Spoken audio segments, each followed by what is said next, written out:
This is Machuka Nyarieko TV Talk Show, where we analyze politics and governance issues. We focus on national, local, and international news. We examine the political way of our people, social and economic. Nyarieko TV Talk Show, the house of ideas.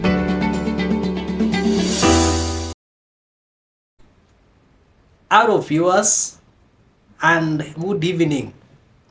This is Machuka Nyarieko TV Talk Show, hoping that you are doing well wherever you are. Speaking from Nairobi this evening, we are going to focus at the mountain politics, whereby the mountain has become the mountain of issues. And today we will focus on Gachagua and Kimani Ichungwa, as Kimani Ichungwa become the chungwa of the uchungu of Gachagua. This has been informed by the latest developments, whereby having gone to the Nyanza tour, the two appeared to be reading from the different scripts or from different scripts. One could argue that Kimani Ichungwa has been said to deal with Gachagua, who is the Deputy President of the Republic of Kenya, and of whom they both come from the mountain. But before we proceed, if you are watching this video for the first time, this channel for the first time, kindly subscribe so that whenever we produce another video, YouTube will automatically notify you. And to our subscribers, thank you for your continued blessings in watching our videos, subscribing, sharing, and liking. Back to our topic. The politics surrounding the mountain. And the issue here is, as the mountain became a mountain of issues, because everywhere around the mountain is politics. Is this happening elsewhere in other counties or in other regions? Yesterday, Gachagua did argue that if you go to other regions, other leaders are respected. If you go to Nyanza, Raila is respected and is never accused by his ethnic men. If you go to the Rift, the Kalenjins don't accuse the president of any, or don't undermine him. If you go to Eastern, the Kambas do not undermine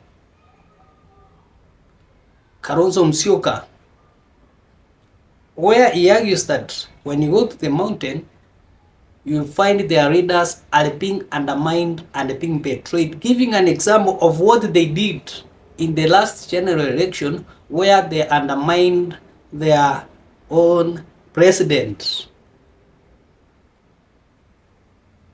of which he apologized to the community for having done the same, and that condemning the young people who are today undermining him or undermining the leaders who hail from the mountain. That's why I was saying that the mountain has become a mountain of issues. Now, what necessitated or what motivated Gachagua to say this? While they were in Nyanza the last 1 week, a number of issues arose, whereby it appeared as if Kimani Ichungwa, who also comes from the mountain, For instance, there are some utterances that he was making, which included condemning the deputy president indirectly. He did say that, whereas the people of Nyanza were very happy for the two positions, they were given by the president, that is the CS positions, they were very happy and appreciative. He said that from the mountain, where they had been given not less than 7 positions, the people were not appreciating.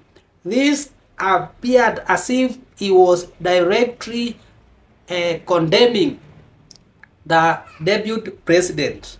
Also, he talked of the mitego, the traps that the deputy president was saying that he will put in State House to ensure that Raila Odinga does not get to State House. On this, he said that you cannot put traps for the prime minister. Instead, those traps will be for you. The traps will turn to trap you. So he was also referring to the deputy president and the issue of regional and ethnic politics, whereby they have branded the deputy president as a man of regional politics, as a man who is organizing people around the ethnic groups. Therefore, this means that he was also targeting the deputy president.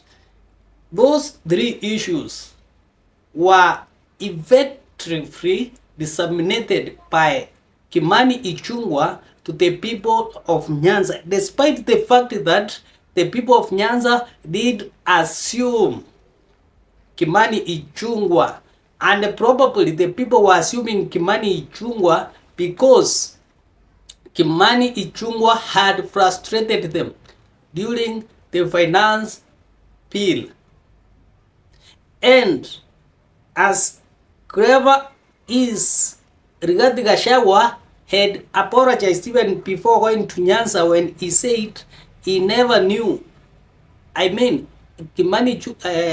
Gachagua had said that he has nothing personal with Raila Odinga, and what he did was only to support his boss as they were campaigning, but he had nothing personal, and therefore he fully supports Raila Odinga for the African Union position. And in addition to that, Rigathi Gachagua, his wife, prayed for Raila Odinga. This means Rigathi Gachagua had apologized even before he came to Nyanza. Therefore, that could explain the reason as to why the people of Nyanza were not any furious to Rigathi Gachagua, and even they just gave him a warm reception as the last. Why is it that? This brings me to the question, why is it that Kimani Ichungwa is taking the politics of the mountain to Nyanza? 1. Because he feels threatened by the presence of Rigathi Gachagua as the spokesman of the mountain. Because wherever anything happens, Rigathi goes back to the mountain and reports to the people. Even what happened in Nyanza, he went back and reported to the people and encouraged the young people not to dishonor their elders. Another reason as to why Kimani Ichungwa is putting Rigathi Gachagua on spot is because Rigathi Gachagua gave them a time frame to comply or be rejected. He actually told them that before December, if you will not comply with the mountain's politics, you already have lost your positions. No one will listen to you later. And probably because Kimani Ichungwa has noted or noticed that he may not see the inside of parliament any sooner, is making ways so that he can be nominated, he can be given a nomination slot, or he can be considered in the near future as his former colleagues, the late J.J. Kamodo, were doing, as they worked against the community and then they were given nomination slots. So one can argue that the mountain is full of issues. We thought that the mountain politics had cooled down, but this is the beginning of the politics in the mountain. Thank you and have a blessed evening. Please continue liking, watching, and even sharing our videos. Have a blessed evening.